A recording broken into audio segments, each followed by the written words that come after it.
WHO is going to establish a classical totalitarian structure and wants to make sure that the value of the national constitutions become zero.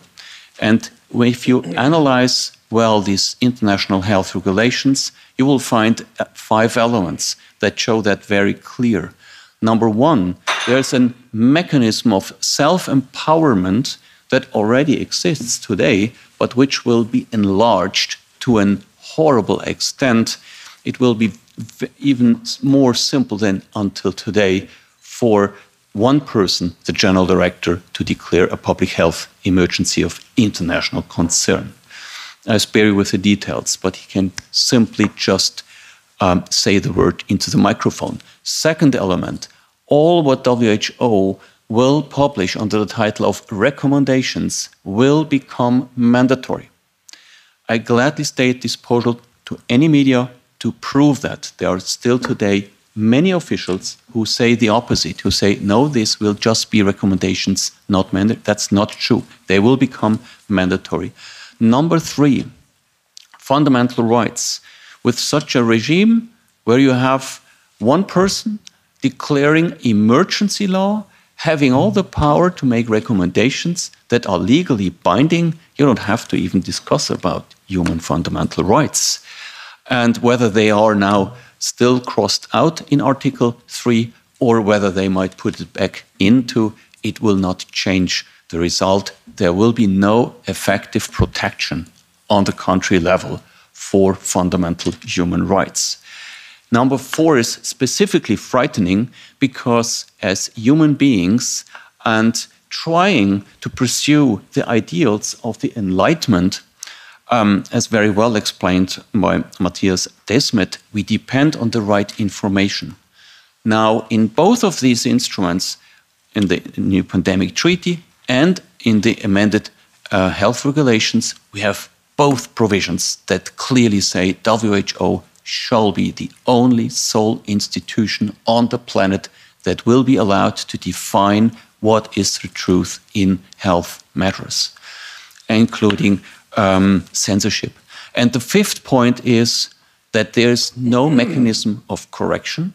There's no mechanism of control vis-à-vis WHO that could correct any wrong recommendation or a wrongly declared public health emergency of international concern. No, they can just go on forever and forever.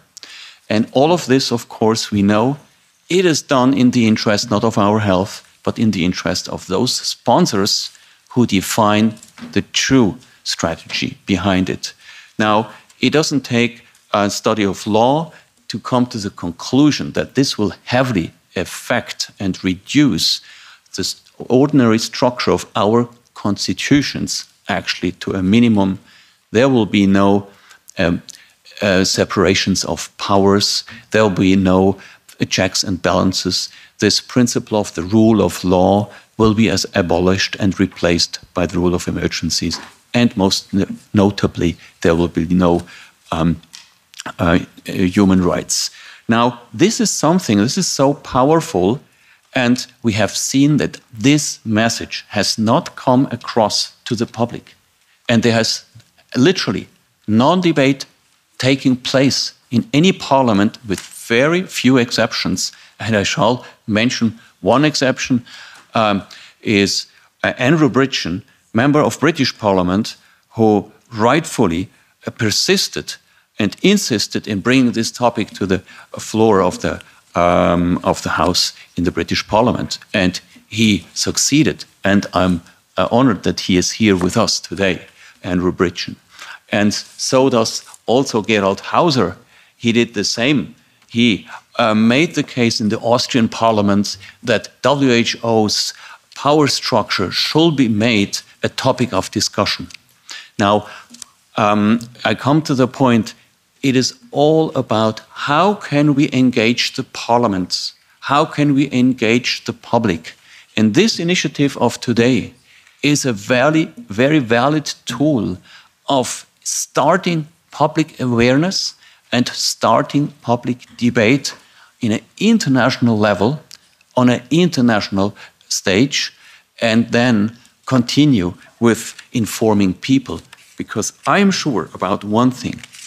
Many people slept in the past, but if the same people would understand what is coming to them in the future, they would have an informed dissent. They would be horrified and would certainly not agree into this permanent power structure of WHO, Gavi, and of course also the European Commission is the little junior partner of WHO, is doing the same. So let's continue by informing our fellow citizens. And here I wanted to thank you again to the 7 European citizens that initiated this European Citizens Initiative, because I think it is a very powerful tool to initiate a public debate and to bring this where it has to be discussed to our parliaments. Thank you very much. And